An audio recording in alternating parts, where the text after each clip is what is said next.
You came and asked for people to work on the modifications committee. I got 14 names. What can I tell them? We'd like to start, we're working through a process of coming up with checklists and revamping the application. What we've basically done is tried to take all the things that are in the design guidelines. For instance, fence replacement. What are the different things that says you got to do? So we're trying to get an application to a point that you have to answer the question to be able to submit your application, and that'll provide the committee that has a checklist to make sure you've answered the question to see what it is. Is it an approval? Is it a denial? Is it a conditional approval? Do we need additional information? Whatever that might be. We would like to get a couple of people to start working with us now to test out the program so we can move forward, and then we will eventually have a 5-member modifications committee.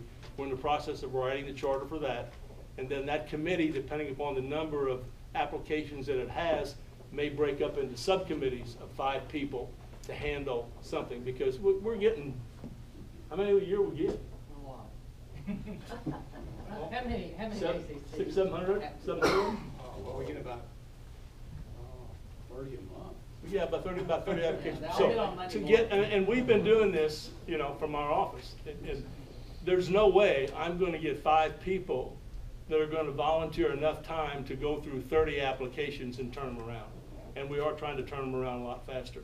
So that what we're thinking is, okay, let's say we've got 5 groups.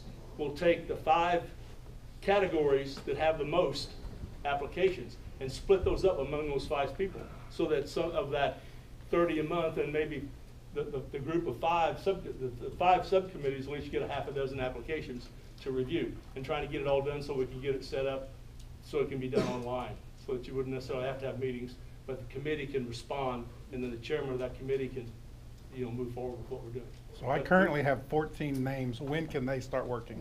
I'd like to just have two people who really want to help us do the test period and go through that, and then the rest of them would be, you know, whenever we want to go ahead and formulate the committee. Okay. But the quicker we can get through the test period and get, where's Steve still here? Or did he leave?